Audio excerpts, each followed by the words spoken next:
ನಮಸ್ತೆ friends, welcome back to my channel. Friends, ಇದು ನಾನೇ ಸ್ಟಿಚ್ ಮಾಡ್ಕೊಂಡಿದ್ದು ಡ್ರೆಸ್ಸು. ಯಾವಾಗ ಗೊತ್ತಾ, 2018 ಅನಿಸುತ್ತೆ, 18 ಅಥವಾ 19 ಒಳಗಡೆ ಅಂದರೆ ಪೀರಿಯಡ್ದಲ್ಲಿ, ಆ ಟೈಮ್ನಲ್ಲಿ ನಾನು ಈ ಡ್ರೆಸ್ಸನ್ನು ಹೊಲ್ಕೊಂಡಿದ್ದೆ. ಯಾಕೋ ನೆನಪಾಯ್ತು, ಇಲ್ಲೇ ಇತ್ತು, ಹಾಕ್ಕೊಳ್ಳೋಣ ಅಂತ ಅನ್ನಿಸ್ತು. ಸ್ವಲ್ಪ ಟೈಟ್ ಇತ್ತು ಆವಾಗ. ಒಂದ್ಸರಿ ಯಾವಾಗಲೂ ಸ್ಟಿಚಿಂಗ್ ಬಿಚ್ಚಿದ್ನೋ ಅಥವಾ ನಾನೇ ಲೂಸ್ ಹೊಲ್ಕೊಂಡಿದ್ನೋ ಗೊತ್ತಿಲ್ಲ. ನನಗೆ ಆವಾಗ ಅಷ್ಟು ಈ ಸ್ಟ್ಯಾಂಡ್ ಕಾಲರು ಅಷ್ಟು ಗೊತ್ತಾಗ್ತಾ ಇರಲಿಲ್ಲ, ಅಂದರೆ ಬರ್ತಾ ಇರಲಿಲ್ಲ ಹೊಲಿಯೋದಕ್ಕೆ. ಸ್ವಲ್ಪ ಮಿಸ್ಟೇಕ್ ಆಗಿದೆ. ಅದು ಈ ನೆಟ್ಟಿಂದು ಬಟ್ಟೆ, ಏನೋ ಒಂದು ಪಾರ್ಟಿಗೋ ಏನೋ ಕಿಟ್ಟಿ ಪಾರ್ಟಿಗೇನೋ ಹೊಲ್ಕೊಂಡಿದ್ದೆ. ತುಂಬ ಚೆನ್ನಾಗಿತ್ತು ಅಂತ ಇವತ್ತು ಹಾಕ್ಕೊಂಡೆ. ಇಲ್ಲೇ ಇತ್ತಲ್ಲ, ಒಂದ್ಸರಿ ಹಾಕ್ಕೊಳ್ಳೋಣ ವೀಡಿಯೋ ಮಾಡಲಿಕ್ಕೆ ಅಂತ ಇವತ್ತು ಹಾಕ್ಕೊಂಡಿದ್ದೀನಿ. ತುಂಬ ಹೊತ್ತಲ್ಲ ಅದು ಹಾಕ್ಕೊಳ್ಳೋಕ್ಕಾಗಲ್ಲ, ಸೆಕೆಗಾಲದಲ್ಲಂತೂ ಹಾಕ್ಕೊಳ್ಳೋಕ್ಕೆ ಬರಲ್ಲ, ಯಾಕೆಂದರೆ ಚುಚ್ಚುತ್ತೆ. ಹೀಗೆ ಸ್ವಲ್ಪ ಹೊತ್ತು ಹಾಕ್ಕೋಬೋದು. ಇವತ್ತು ಒಂದು ಹೇಳಬೇಕು ನಿಮ್ಮ ಮುಂದೆ. ನಿಜವಾಗ್ಲೂ ಹೇಳ್ತೀನಿ, ಹೇಳಬೇಕೋ ಬೇಡವೋ ಅಂತ ಗೊತ್ತಾಗ್ತಿಲ್ಲ. ಏನು ಅಂತ ಹೇಳ್ತೀನಿ. ಯಪ್ಪ, ನಿಜವಾಗ್ಲೂ ಇವತ್ತು ಏನಾಯಿತು ಗೊತ್ತಾ, ನಾನಿವತ್ತು ಹೇಳೋ ಬೇಡವೋ, ನೀವೇನು ಅನ್ಕೋತಿರೋ ಏನೋ, ಸುಮ್ಮನೆ ನಾನು ಆದರೂ ಹೇಳಿಬಿಡ್ತೀನಿ ಬಿಡಿ. ಇವತ್ತು ನಾನು ಅಂದರೆ ನನ್ನ ದೇವರು, ಅಥವಾ ಇವತ್ತು ಆಂಜನೇಯ ಆಯಿತು ಅಥವಾ ರಾಯರಾಯಿತು, ಯಾರೋ ಗೊತ್ತಿಲ್ಲ, ಅಂದರೆ ಎಲ್ಲರೂ ದೇವರು ಒಟ್ಟಿನಲ್ಲಿ ನನ್ನನ್ನು ಇವತ್ತು ಕಾಪಾಡಿದ್ರು ಅನಿಸುತ್ತೆ. ಅವರು ಒಂದು ಕೃಪೆಯಿಂದ ನಾನಿವತ್ತು ಬದುಕು ಬಂದೆ, ಅಥವಾ ಏನೂ ಆಗದೆ ಆರಾಮಾಗಿದ್ದೀನಿ ಅಂತ ನಾನು ಇವತ್ತು ಹೇಳಬಹುದು. ಏನಾಯಿತು ಅಂತ ಹೇಳ್ತೀನಿ. ಇಷ್ಟೆಲ್ಲ ಯಾಕೆ ಏನು ಹೇಳ್ತೀರಾ ಅಂತ ನೀವು ಅನ್ಕೋಬೋದು. ಇವತ್ತು ಏನಾಯಿತು ಅಂತಂದರೆ, ಬೆಳಗ್ಗೆ ನಾನು ಸುಮಾರು 10:15 ಟೈಮಿಗೆ ನಂದು ತಿಂಡಿ ಎಲ್ಲ ಆಗಿತ್ತು. ತಿಂಡಿ ತಿಂದು ನಾನು ಪಾತ್ರೆ ತೊಳಿತಾ ಇದ್ದೆ. ಪಾತ್ರೆ ತೊಳ್ಕೊಬಿಡೋಣ ಬೇಗ ಬೇಗ. ಬೆಳಗ್ಗೆನೇ ಇವತ್ತು ಅಡುಗೆನೂ ಮಾಡಿಬಿಟ್ಟಿದ್ದೆ. ಬೇಗ ಅಡುಗೆ ಆಗಿತ್ತು. 9 ಗಂಟೆ ಒಳಗೆ ಅಡುಗೆ ಆಗಿ ನನ್ನ ಯಜಮಾನರಿಗೆ ಅಡುಗೆ ಟಿಫಿನ್ ಎಲ್ಲ ಕೊಟ್ಟಿದ್ದೆ. ಸೊ ಅಡುಗೆನೂ ಆಗಿತ್ತು. ನಂದು ಏನು ಇವತ್ತು ಕೆಲಸ ಇಲ್ಲ. ಬೇಗ 10:30 ಈಗ ಆಗ್ತಾಯಿದೆ. ನನಗೆ ಹೊರಗಡೆ ಗಿಡಕ್ಕೊಂದು ನೀರು ಹಾಕೋದಿದೆ. ಗಿಡಕ್ಕೆ ನೀರು ಹಾಕಿ ಸ್ವಲ್ಪ ಅಂಗಳೆಲ್ಲ ಕಸ ಗುಡಿಸಿ ನಾನು ಬೇಗ ಸ್ನಾನ ಮಾಡೋಣ ಅಂತ ನಾನು ಏನು ಮಾಡ್ತಾಯಿದ್ದೆ, ಪಾತ್ರೆ ತೊಳೆದು ನಾನು ವಾಷಿಂಗ್ ಮಷಿನ್ನಲ್ಲಿ ಬಟ್ಟೆ ಹಾಕಿದ್ದೆ. ಡೈಲಿ ಬೆಳಗ್ಗೆ ಹಾಕ್ಬಿಡ್ತೀನಿ. ಅವಾಗೇನಾಯಿತು ಅಂದರೆ, ನೀರೇನು ಇನ್ನು ಎಲ್ಲ ಮಷಿನ್ನಲ್ಲೂ ನೀರು ಖಾಲಿ, ಬಟ್ಟೆ ತೊಳೆದು ಎಲ್ಲ ಆಗಿದೆ. ಬಟ್ಟೆ ತೊಳೆದಾದ್ಮೇಲೆ ಮಷಿನ್ ಬಂದಾಗಿದೆ, ಆದರೆ ನೀರಲ್ಲಿ ಆನ್ ಇತ್ತು ನಲ್ಲಿದು. ನಾನು ಮಕ್ಕಳು ಇಲ್ಲಿ ತಿಂಡಿ ತಿಂತಾಯಿದ್ರು. ಅವ್ರು ಟಿ ವಿ ಹಚ್ಕೊಂಡಿದ್ದಾರೆ ಜೋರಾಗಿ. ಅವ್ರಿಗೆ ಕೇಳಿಸಿಲ್ಲ. 2-3 ಸರಿ ಹೇಳಿದ್ದೀನಿ, ನೋಡಿ ಅಲ್ಲಿ ನೀರು ಬಂದ್ ಮಾಡಿ ಬನ್ನಿ, ಮಷಿನ್ ಬಂದಾಗಿದೆ ಅಂತ ಹೇಳ್ತಾ ಇದ್ದೆ. ಅವ್ರಿಗೆ ಕೇಳಿಲ್ಲ. ನಾನೇ ಬಂದೆ, ಪಾತ್ರೆನೂ ತೊಳೆದಾಯ್ತಲ್ಲ, ಈಗ ಒಂದ್ಸರಿ ನೋಡಿಬಿಡೋಣ ಬಾತ್ರೂಮಲ್ಲಿ ಇದು ಮಷಿನ್ ಬಂದಾಗಿದೆ, ನಲ್ಲಿ ನೀರು ಬಂದ್ ಮಾಡಿಬಿಡೋಣ ಅಂತ ಬರ್ತಾಯಿದ್ದೀನಿ. ಅದೇನಾಗಿದೆ, ಬಾತ್ರೂಮಲ್ಲಿ ಸ್ವಲ್ಪ ಎಲ್ಲೋ ಕಸ ಸಿಕ್ಕೊಂಡಿತ್ತು ಅನಿಸುತ್ತೆ. ಮಷಿನಲ್ಲಿ ಕೆಲವೊಂದ್ಸರಿ ಬಟ್ಟೆ ಕಸಗಳು ಏನಾದರೂ ಇದ್ದರೆ ಇದರಲ್ಲಿ ಸಿಕ್ಕೊಂಡು ಬಿಡುತ್ತೆ, ಬಾತ್ರೂಮಲ್ಲಿ ಹೋಗಿ ಕೂಡುತ್ತಲ್ವ. ಅದು ನೀರು ತೇಲಿ ಹೋಗಿಲ್ಲ. ಅಂದರೆ 3-4 ಸರಿ ಮಷಿನ್ ತೊಳೆಯುತ್ತಲ್ವ. ಫಸ್ಟ್ ಒಂದ್ಸರಿ ನೋಡಿದಾಗ ಏನೂ ಇರಲಿಲ್ಲ ಫಸ್ಟಿನ ರೌಂಡಲ್ಲಿ. Second ರೌಂಡಲ್ಲಿ, third ರೌಂಡಲ್ಲೂ ಇರ್ಬೋದೇನೋ. ನೀರೆಲ್ಲ ಏನಾಗಿದೆ, ಬಾತ್ರೂಮಲ್ಲಿ ಸ್ಟಾಕ್ ಆಗಿ, ಅಂದರೆ ಕಸ ಕಟ್ಕೊಂಡಿತ್ತು. ಕಸ ಕಟ್ಕೊಂಡು ಅಂದರೆ ನಮ್ಮ ಮನೆಯವ್ರದ್ದೆಲ್ಲ ಸ್ವಲ್ಪ ಅಲ್ಲಿ ಮಷಿನ್, ಅಲ್ಲಿ ಕಂಪ್ನಿದು ಕಸ ಎಲ್ಲ ಪ್ಯಾಂಟ್ ಶರ್ಟ್ ಒಳಗೆಲ್ಲ ಬರುತ್ತೆ, ಡ್ರೆಸ್ ಒಳಗೆ. ಒಟ್ಟು ಏನೋ ಗೊತ್ತಿಲ್ಲ, ಮಷಿನ್ನೊಳಗೆ ಕಸ ಇರುತ್ತೆ ಕೆಲವೊಂದು ಸರಿ. ಅದೆಲ್ಲ ಹೋಗಿ ತೇಲಿ ಹೋಗಿ ಅಲ್ಲೊಂದು ಇದಿರುತ್ತಲ್ವ ಬಾತ್ರೂಮ್ ಜಾಳಿಗೆ, ಅಲ್ಲಿ ಕಸ ಜಮಾ ಕೂತ್ಕೊಂಡಿತ್ತು. ಸ್ವಲ್ಪ ಜಾಸ್ತಿ ಏನಿರಲಿಲ್ಲ. ಅದೇನಾಗಿದೆ, ಅಷ್ಟೇ ಕಸ ಸಾಕು. ಅದೇನಾಯಿತು, ನೀರೆಲ್ಲ ಸ್ಟಾಕ್ ಆಗಿ ಹೊರಗಡೆ ಬಂದುಬಿಟ್ಟಿದೆ. ಅದು ಎಷ್ಟು ನೀರು ಫುಲ್. ಅದು ಮತ್ತು ನೀರು ವಾಷಿಂಗ್ ಮಷಿನ್ ಬಂದಾಗಿದೆ, ನೀರು ಇನ್ನೂ ಚಾಲನೆ ಇದೆ. ಹಾಗಾಗಿ ಇನ್ನೂ ಮತ್ತು ಬಾತ್ರೂಮಿಂದ ತೇಲಿ ಹೋಗ್ತಾ ಇಲ್ಲ ನೀರು. ಅದೇನಾಗಿದೆ, ಬಂದು ರೂಮಿಂದ ಹೊರಗಡೆ ಹಾಲಿಗೆ ಬಂತು, ನೀರು ಬಂದುಬಿಟ್ಟಿದೆ. ಅಷ್ಟು ಒಂದು 15-20 ನಿಮಿಷದಲ್ಲಿ ಸುಮಾರು ಒಂದು 10 ಕೊಡ ನೀರಾದರೂ ಬಂದಿದೆ. ಆಯಿತಾ. ನಮ್ಮ ಮಕ್ಕಳಿಗೆ ಏನು ಗೊತ್ತೇ ಇಲ್ಲ. ಅವ್ರಿಗೆ ನಾನು ಹೇಳಿದ್ದು ಲಕ್ಷ್ಯ ಇಲ್ಲ. ಅವ್ರು ಪಡೆಯೋರು ಅಂದರೆ ಆ್ಯಕ್ಚುಲಿ ದಿನ ಈ ಥರ ಎಲ್ಲ ಆಗಲ್ಲ. ಪ್ರತಿದಿನ ಅವ್ರು ಹೇಳಿದಾಗೆಲ್ಲ ನೀರು ಬಂದ್ ಮಾಡಿ ಎಲ್ಲ ಮಾಡ್ತಾರೆ. ನಾನು ಲಾಸ್ಟ್ ಮಷಿನ್ ಬಂದಾಗಿದೆ ನೋಡಿ ಅಂತ ಹೇಳಿದಾಗ, ಇವತ್ತು ಅವ್ರು ಟಿ ವಿ ಹಚ್ಕೊಂಡು ಇದು ಮಾಡ್ತಾಯಿದ್ರು. ನಾನು ಬಂದು ನೋಡುವಾಗ ಸೀದಾ ಇಲ್ಲಿ ಈ ರೂಮಲ್ಲಿ ಕೂತಿದ್ದೀನಿ ನಾನು. ರೂಮಿನ ಇಲ್ಲೇ ಬಾಗಿಲಲ್ಲಿ ನೀರು ಬಂದಿತ್ತು. ಫುಲ್ ತುಂಬಾ ಜೋರಾಗಿ, ಜಾಸ್ತಿನೇ ನೀರು ಬಂದಿತ್ತು. ನನಗೆ ಗೊತ್ತಿಲ್ವಲ್ಲ, ಸಡನ್ನಾಗಿ ನಾನು ಬಂದೆ. ಅಲ್ಲಿ ನೀರಲ್ಲಿ ಕಾಲಿಟ್ಟು ಜೋರಾಗಿ ಬಿದ್ದುಬಿಟ್ಟೆ ಫ್ರೆಂಡ್ಸ್.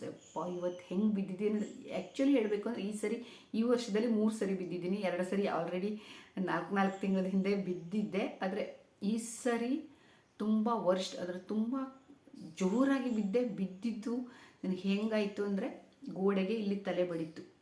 ತುಂಬ ನೋವಿದೆ ಗೊತ್ತಾ.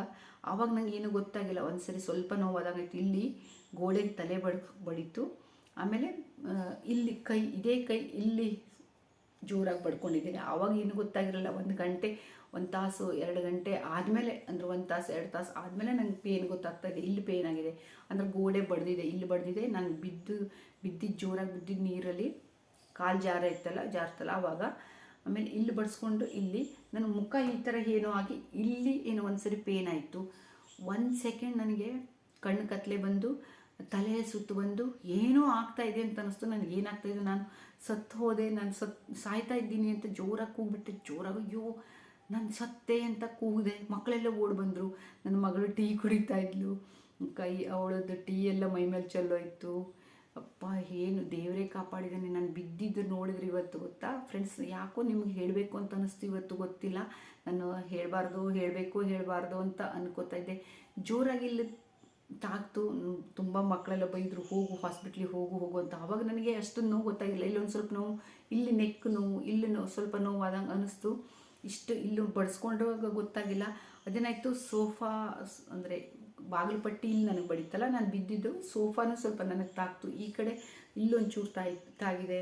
ಆಮೇಲೆ ಇಲ್ಲಂತೂ ಜೋರಾಗಿ ಆ ಬಾಗಿಲು ಪಟ್ಟಿ ಏನು ಈ ಕಡೆ ಎಲ್ಲ ಬಡಿದಿದೆ. ಹೋಲ್ ಬಾಡಿ ನನಗೆ ಇವತ್ತು ಬಡಿಸ್ಕೊಂಡಿದ್ದೀನಿ. ಪೇನ್ ಆಗಿದೆ. ಬಿದ್ದಿದ್ದು ಹೆಂಗೆ ಬಿದ್ದಿದ್ದೀನೋ ದೇವರಿಗೆ ಗೊತ್ತು. ಜೋರಾಗಿ ಬಿದ್ದಿದ್ದು.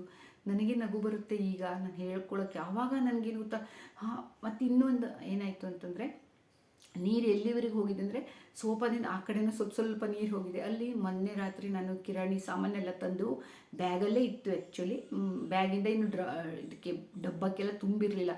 ಬಹಳಷ್ಟು ಸಾಮಾನಿದೆ, ಆರಾಮಾಗಿ ತುಂಬೋಣ, ಇವತ್ತು ತುಂಬಬೇಕು ಮಧ್ಯಾಹ್ನ ಎಲ್ಲ ಕೆಲಸ ಮುಗಿಸಿ ಅಂತ ಒಂದೊಂದು ಡಬ್ಬದಲ್ಲಿ ಎಲ್ಲ ತುಂಬಿಟ್ಕೊಳ್ಳೋಣ. ಎಲ್ಲ ತಂದಿದ್ದು ನಾನೇನು ಮಾಡಿದ್ದೆ, ಚೀಲದಲ್ಲೇ ಎಲ್ಲ ತಂದಿಟ್ಕೊಂಡು ಅಲ್ಲೇ ಕಿರಾಣಿನ ಇಟ್ಟಿದ್ದೆ. ಅದೆಲ್ಲ ನೀರು ಕಿರಾಣಿಗೆಲ್ಲ ಚೀಲಕ್ಕೆ ತಾಗಿದೆ.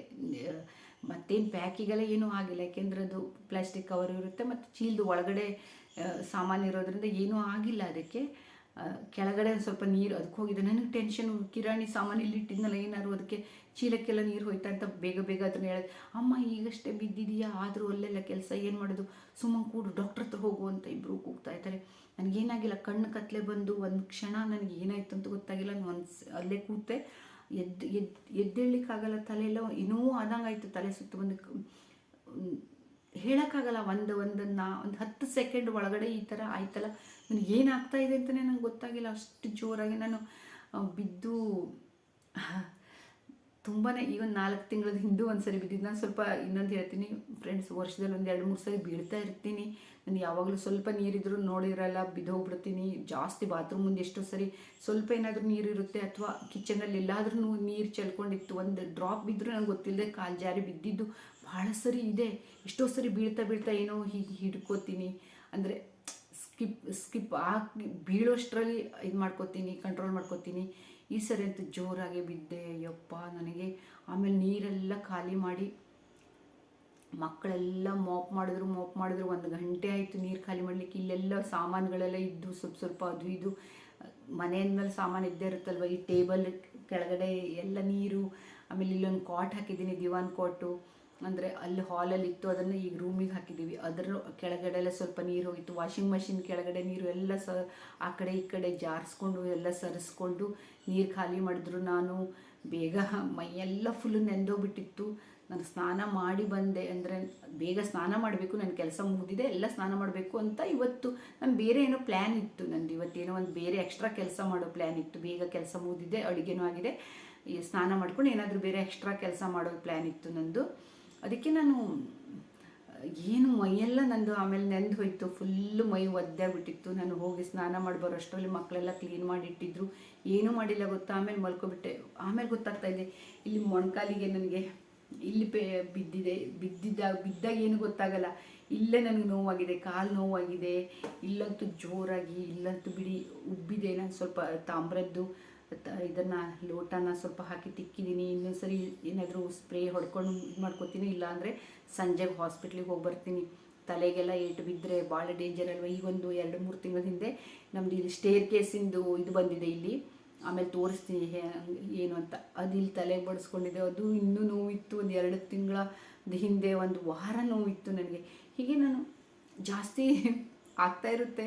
ಆ ಟೈಮ್ನಲ್ಲಿ ನನಗೆ ಗೊತ್ತಾಗಲ್ಲ. ಆದರೆ ಈಗ ಆಮೇಲೆ ಯಪ್ಪ ಎಷ್ಟು ಕೇರ್ಲೆಸ್ಸು ಅನ್ಕೋತೀನಿ ನಾನೇ ಒಂದೊಂದು ಸರಿ. ತುಂಬ ನಾನು ನೋಡ್ದೇ ಎಷ್ಟೋ ಸರಿ ಈ ಥರ ಎಲ್ಲ ಮಾಡ್ಕೋತೀನಿ. ದೊಡ್ಡ ಒಂದು ನಂದು ಏನೋ ಇವತ್ತಿನ ಒಂದು ದಿನ ಯಾವ ಮುಹೂರ್ತದಲ್ಲಿ ಎದ್ದಿದ್ನು ದೇವ್ರು ನನ್ನನ್ನು ಕಾಪಾಡಿದ್ರು ಅನ್ಸಬೇಕು. ಯಾವ ಇದು ಚೆನ್ನಾಗಿತ್ತೇನೋ ಗಳಿಗೆ ನಂದು. ಇಲ್ಲ ಅಂದರೆ ಇವತ್ತು ಏನಾಗ್ತಿತ್ತೋ ಗೊತ್ತಿಲ್ಲ. ಇಲ್ಲ ನೆನೆಸ್ಕೊಂಡ್ರೆ ಇದಾಗಲ್ಲ. ಅಷ್ಟು ದೊಡ್ಡ ಪ್ರಮಾಣದಲ್ಲಿ ಆಗೋದು ಏನೂ ಆಗದೇ ಇದಾಯಿತು. ಅಷ್ಟು ದೊಡ್ಡದಾಗಿ ನಾನು ಇವತ್ತು ಆಯಿತು. ಅದಕ್ಕೆ ನಿಮಗೆ ಈ ಒಂದು 12 ವರ್ಷದ ಹಿಂದೆ ನಾನು ಹಿಂಗೆ ಜೋರಾಗಿ ಬಿದ್ದಿದ್ದೆ. ಆವಾಗಲೂ ಒಂದು ಪುನರ್ಜನ್ಮ ಸಿಕ್ಕಿತ್ತು ನನಗೆ. ಸ್ವಲ್ಪ ಫ್ರ್ಯಾಕ್ಚರ್ ಎಲ್ಲ ಆಗಿತ್ತು ಬೆನ್ನಿಗೆ. ಅದರ ನಂತರ ಇವತ್ತಿನ ದೊಡ್ಡ ಒಂದು ಇನ್ಸಿಡೆಂಟ್ ಆಗ್ತಾ ನನಗೆ ಇದಾಯಿತು. ಏನು ಹೇಳಿ, ಬಚಾವಾದೆ ಅಂತ ಹೇಳ್ಬೋದು. ದೇವರೇ ಕಾಪಾಡಿದ ಅಂತ ಹೇಳಬೇಕು. ಆಂಜನೇಯ, ರಾಯರು, ಎಲ್ಲರೂ ಗಣಪತಿ ಎಲ್ಲರೂ ಇವತ್ತು ನನ್ನ ಒಂದು ಬಚಾವ್ ಮಾಡಿದ್ರು ಅಂತ ನನಗೆ ತುಂಬ ಧನ್ಯವಾದ ಹೇಳಿದೆ ದೇವರಿಗೆ. ಎಷ್ಟು ಇವತ್ತು ಥ್ಯಾಂಕ್ಸ್ ಹೇಳಿದ್ರೂ ಕಡಿಮೆ ಆಯಿತು ಗೊತ್ತಾ. ಅಂದರೆ ಅನ್ಎಕ್ಸ್ಪೆಕ್ಟೆಡ್ ಆಯಿತು ಇವತ್ತು ಜೋರಾಗಿ. ಯಪ್ಪ ಹೆಂಗಾಯಿತು ಒಂದು ಕ್ಷಣದಲ್ಲಿ ನನಗೆ ಗೊತ್ತಾಗಿಲ್ಲ. ಸಡನ್ನಾಗಿ ಸ್ಕಿಪ್ಪಾಗಿ ಬಿದ್ದಿದ್ದು. ಅಂದರೆ ನೀರಿತ್ತಲ್ಲ, ಸ್ಕಿಡ್ ಆಯಿತು, ಹಿಂಗೆ ಜಾರಿ ಬಿದ್ದೆ. ಜೋರಾಗಿ ಬಡೀತು. ಬಿದ್ದಾಗೆಲ್ಲ ನನಗೆ ತಲೆಗೆ ಬಡಿಸ್ಕೊಳ್ಳೋದು ಜಾಸ್ತಿ. ನಾನು ಇಲ್ಲ ಕಾಲಿಗೆ ಗಾಯ ಆಗೋದು, ಇಲ್ಲ ಇಲ್ಲಿ ಆಗೋದು, ಕೈ ಉರ್ತೀವಲ್ವ ಇಲ್ಲಾಗುತ್ತೆ, ತಲೆಗೆ ಬಡ್ಕೊಳ್ತೀನಿ, ಇಲ್ಲ ಕಾಲಿಗೆ. 3 ಜಾಗದಲ್ಲಿ ಎಲ್ಲಾದರೂ ಒಂದು ಕಡೆ ಹಾಗೆ ಆಗುತ್ತೆ. ಎಷ್ಟು ಸರಿ ಬೀಳ್ತೀನೋ ವರ್ಷದಲ್ಲಿ. ಈ ವರ್ಷವೇ 3 ಸರಿ ಬಿದ್ದೆ. ಇಲ್ಲಿ ಲಾಸ್ಟ್ ಸಾಕಪ್ಪ, 3ನೇ ಸರಿ ಮುಕ್ತಾಯ ಆದರೆ ಸಾಕು, ಆಯಿತು, ಮುಕ್ತಾಯ ಆಯಿತು ಅಂದ್ಕೊಂಡಿದ್ದೀನಿ. ಇದೇ ಆಗಿತ್ತು ಇವತ್ತು. ಅದಕ್ಕೆ ನಿಮ್ಗೆ ಹೇಳಬೇಕೋ ಬೇಡವೋ ಬೇಡವೋ ಅಂತ ಯೋಚನೆ ಮಾಡ್ತಾ ಅಂತೂ ಆದರೂ ಮನಸ್ಸು ತಡೀಲಿಲ್ಲ, ಹೇಳಿಬಿಟ್ಟೆ. ನೀವು ಈ ಥರ ಎಲ್ಲ ಯಾರೂ ಬೀಳಬೇಡಿ. ನೀರೆಲ್ಲ ಇಟ್ಕೊಂಡು ಎಚ್ಚರಿಕೆಯಿಂದ ಸ್ವಲ್ಪ ಓಡಾಡಿ. ಎಲ್ಲಾದರೂ ನೀರು ಬಿದ್ದಿದ್ದರೆ ಸ್ವಲ್ಪ ಲಕ್ಷ್ಯ ಕೊಟ್ಟು ಗಮನ ಇಟ್ಟು ಹೋಗಿ. ಬೀಳಬೇಡಿ ಯಾರು. ಬಿದ್ದರೆ ಮತ್ತೆ ನಂತರ ಯಾರು ನೆಗ್ಲೆಕ್ಟ್ ಮಾಡಬೇಡಿ. ಏನಾದರೂ ಜಾಸ್ತಿ ಆದರೆ ಹಾಸ್ಪಿಟ್ಲಿಗೆ ಹೋಗಬೇಕು. ನಾನು ಹೋಗ್ತೀನಿ. ಮತ್ತು ಜಾಸ್ತಿ ಏನಾದರೂ ತಲೆಗೆಲ್ಲ ಏಟು ಬಿದ್ದಾಗ ಭಾಳ ಇದಾಗುತ್ತಲ್ವ, ಮುಂದೆ ಭಯ ಆಗುತ್ತೆ ಅಂತ. ಅದಕ್ಕೆ ಇವತ್ತು ನನಗೆ ದೇವರು ಇವತ್ತು ನನ್ನನ್ನು ಇವತ್ತು ಬದುಕಿಸ್ದ ಅಂತಲೇ ನಾನು ಒಂಥರ ಧನ್ಯವಾದ ಹೇಳ್ತಾ ಇದ್ದೀನಿ. ಅಂದರೆ ಏನಾಗ್ತಿತ್ತು ಆ ಕ್ಷಣದಲ್ಲಿ ಅದು ಗೊತ್ತಾಗ್ತಾ ಇರಲಿಲ್ಲ. ಅಷ್ಟು ಆಗೋಯ್ತು ಒಂದು ಕ್ಷಣದಲ್ಲಿ ಗೊತ್ತಾ ಬಿದ್ದಿದ್ದು. ಅಂದರೆ ಏನು ಬೇಕಾದರೂ ಆಗ್ಬೋದಿತ್ತು. ಇಲ್ಲ ನನ್ನ ಕಾಲು ಕೈ ಫ್ರ್ಯಾಕ್ಚರ್ ಆಗೋದಿತ್ತು, ತಲೆಗೆ ಏನೋ ವೇಟ್ ಬೀಳ್ಬೋದಿತ್ತು ಜೋರಾಗಿ. ಏನೂ ಆಗಿಲ್ಲ ಸದ್ಯಕ್ಕೆ ಅಂತ ನಾನು ದೇವರಲ್ಲಿ ಅದೇ ಬೇಡ್ಕೊಂಡೆ. ಅದೇ ಅಲ್ಲದೆ ಈ ಡ್ರೆಸ್ ನಿಮ್ಗೆ ಹೇಗೆ ಅನ್ನಿಸ್ತು? ನಾನು ಹೊಲ್ಕೊಂಡಿದ್ದು 7-8 ವರ್ಷದ ಹಿಂದಿನ ಡ್ರೆಸ್ಸು. ಫ್ರೆಂಡ್ಸ್, ಇಲ್ಲಿಗೆ ಈ ವಿಡಿಯೋನ ಎಂಡ್ ಮಾಡ್ತೀನಿ. Thank you. ಮತ್ತು ಪೂರ ನನ್ನ ವಿಡಿಯೋ ನೋಡಿ, ಮತ್ತು ಫಸ್ಟ್ ಟೈಮ್ ಬಂದಿದ್ದಿದ್ರೆ ಸಬ್ಸ್ಕ್ರೈಬ್ ಮಾಡ್ಕೊಂಡು ನೋಡಿರಿ ಅಂತ ಹೇಳ್ತಾ ವಿಡಿಯೋನ ಎಂಡ್ ಮಾಡ್ತೀನಿ. Thank you. ಮತ್ತೆ ಸಿಗೋಣ.